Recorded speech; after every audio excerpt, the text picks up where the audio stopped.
8월 29일 토요일 매일 성경 묵상을 시작합니다. 오늘 함께 나눌 말씀은 이사야서 37장 21절에서 38절입니다.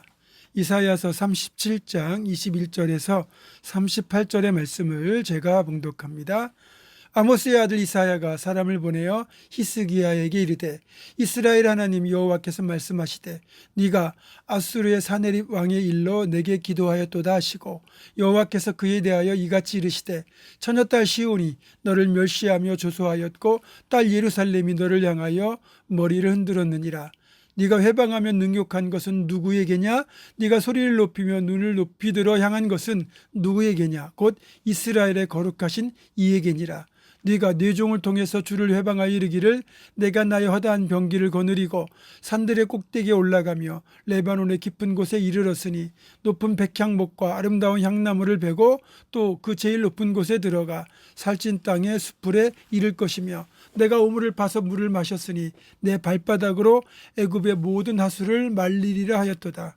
네가 어찌하여 듣지 못하였느냐? 이 일들은 내가 태초부터 행한 바여 상고부터 정한 바로서 이제 내가 이루어 네가 견고한 성읍들을 헐어 돌무더기가 되게 하였노라.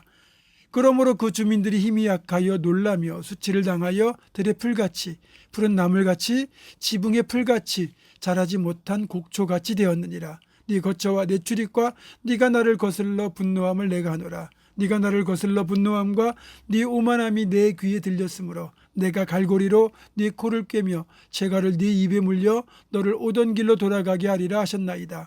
왕이여, 이것이 왕에게 징조가 되리니 올해는 스스로 난 것을 먹을 것이며 둘째 해에는 또 거기에서 난 것을 먹을 것이요 셋째 해에는 심고 거두며 포도나무를 심고 그 열매를 먹을 것이니이다.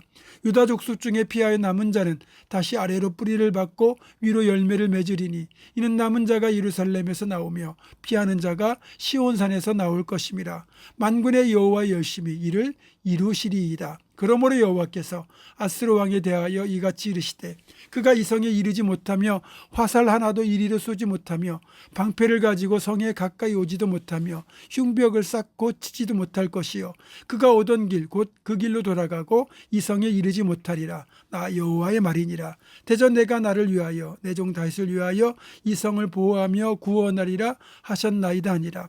여호와의 사자가 나가서 아수르 진중에서 18만 5천인을 쳤으므로 아침에 일찍 일어나 본즉 시체뿐이라. 이에 아수르의 사네립 왕이 떠나 돌아가서 니느웨에 거주하더니 자기 신 니스룩의 신전에서 경배할 때에 그의 아들 아드람멜렉과 사레셀이 그를 칼로 죽이고 아라랏 땅으로 도망하였으므로 그의 아들 에사라돈이 이어 왕이 되니라.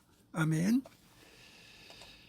100번을 싸운다 한들 결코 이길 수 없는 강력한 대적 아수르를 만약에 히스기야가 용기를 내어 남아있는 소수의 병력이라도 모아서 아수르 군대와 싸워서 이겼다고 칩시다. 이 전투라는 게 아군의 피해를 최소화하면서 승리를 거두어야 하지만 아무리 작전이 훌륭하고 전투를 잘한다 하더라도 그 와중에 전사자나 부상을 입는 병사의 숫자가 적지 않을 겁니다. 손실이 너무 크거든요. 그러니까 아스르와 지금 직접 군대와 군대가 맞서 싸우는 건 우리 쪽도 손실이 너무 크다는 거죠. 물론 이길 수도 없어요. 그런데 히스기야가 하나님께 기도로 아스르 군대를 맡겼을 때 하나님께서 행하시는 기가 막히는 응답을 한번 보시기 바랍니다. 하나님께서 히스기야와 유다 백성들을 긍휼히 여기셔서 히스기야가 손도 안 대고 코를 풀게 하셨거든요. 자, 먼저 하나님은 또 다른 전쟁을 일으키셔서 예루살렘을 포위하고 있던 아수르 군대가 결국 포위를 풀고 철수하게 만드셨어요. 이게 어떻게 된 상황인가 하면 라기스에 따로 주둔하고 있던 아수르 왕 사네립이 구스의 군대와 전쟁을 벌이게 되었고 이 소식을 듣고 아수르 왕을 돕기 위하여 예루살렘을 포위하고 있던 아수르 군대가 그쪽으로 병력을 이동하게 된 거예요. 그렇게 갑자기 철수하게 된 상황에서 랍사게가 다시 돌아와서 예루살렘을 공격할 것이라는 협박을 빼놓지 않아요. 물론 틀린 말은 아니에요. 아수르 군대는 얼마든지 다시 돌아와서 예루살렘을 공격할 사람들이에요. 잠시 숨은 돌리게 되었지만 여전히 두려움이 예루살렘을 덮고 있는 상태입니다. 그런데 히스기야는 이 잠깐 동안 주어진 평화에 만족하지 않고 하나님 앞에 다시 엎드려 간절하게 기도합니다. 위기를 모면했다고 해서 풀어지지 않았어요. 그리고 살려달라고 했다가 살려주면 내 보따리 내놓으라고 하는 식의 배은망덕한 행동을 하지 않아요. 하나님은 이런 히스기야를 귀하게 보시고 히스기야의 기도에 정말로 완벽하게 응답하셨는데 그 응답의 내용이 36절 이하에 잘 나타나 있습니다. 하나님께서 보내신 죽음의 천사가 아수르 군대의 진영으로 가서 아수르 군대를 쳤어요. 그랬더니 하루아침에 아수르 군대 18만 5천 명이 시차가 되어버렸습니다. 아수르가 자랑하는 최고의 정예 부대가 하루아침에 괴멸된 거예요.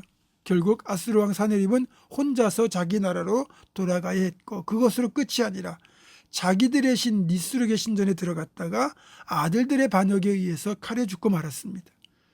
자식의 손에 죽는 가장 비참한 최후를 맞이하게 된 거죠. 그리고 이렇게 정예 부대가 괴멸하고 아들들의 반역이 일어나면서 아수르는 국력이 급속도로 쇠약해지면서 결국 아수르는 신흥강대국 바벨론에 의해서 멸망하게 됩니다. 이것이 하나님과 그의 백성들에 대하여 교만하고 방자하고 무시무시하게 행동했던 것에 대한 하나님의 진노의 심판의 결과였습니다. 한마디로 아수르는 스스로 제 무덤을 판 겁니다. 감히 만군의 주 여호와 하나님을 모독하고 마치 자신이 하나님인 것처럼 착각하는데 그게 하나님 보시기에 얼마나 어이가 없었겠습니까? 절대 하나님 앞에서 교만은 금물입니다. 물론 이렇게 된 데는 히스기야의 간절한 기도가 있었고 이사야의 기도가 있었으며 히스기야 이사야의 명령대로 동의하지 않고 따라주었던 백성들의 순종이 있었기 때문에 가능했던 일이기도 하지만 또 하나는 아수르의 교만을 하나님이 친히 꺾으시려고 행하셨기 때문입니다.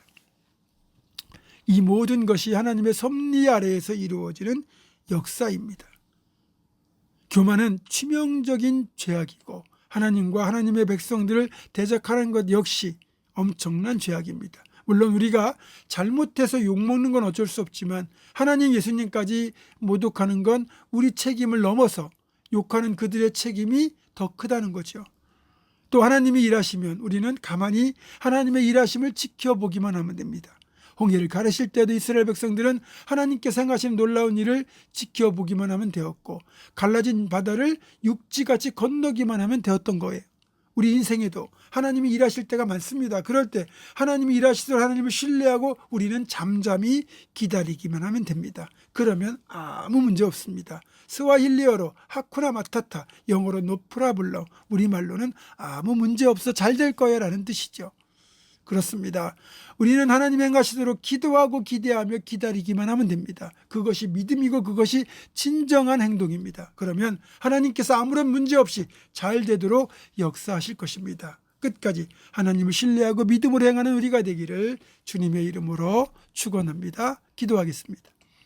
하나님, 히스기야의 기도에 응답하시고 아수르의 교만을 꺾으시기 위해 하나님께서 친히 놀라운 일을 행하셔서 그렇게 하루아침에 아수르 군대를 괴멸하셨던 것처럼 하나님께서 우리를 위하여 일하시면 우리 삶에 우리 힘으로 해결할 수 없는 일들이 이렇게 놀랍게 해결되는 역사를 보게 됩니다. 하나님, 우리 인생에 하나님께서 일하시도록 그저 우리는 하나님을 신뢰하고 잠잠히 기다릴 수 있는 사람들이 되게 하시고 끝까지 믿음을 행할 수 있도록 인도하여 주옵소서. 예수님의 이름으로 기도하옵고 이제는 우리 주 예수 그리스도의 은혜와 하나님의 사랑과 성령의 교통하심이 어떤 상황에서 끝까지 하나님만을 신뢰하며 하나님께서 일하시도록 잠잠히 믿음으로 기다릴 것을 결단하는 사랑하는 모든 성도들, 이들의 삶과 가정과 생업과 앞날과 우리 교회 위에 지금부터 영원토록 함께 하시옵기를 간절히 축원하옵나이다. 아멘.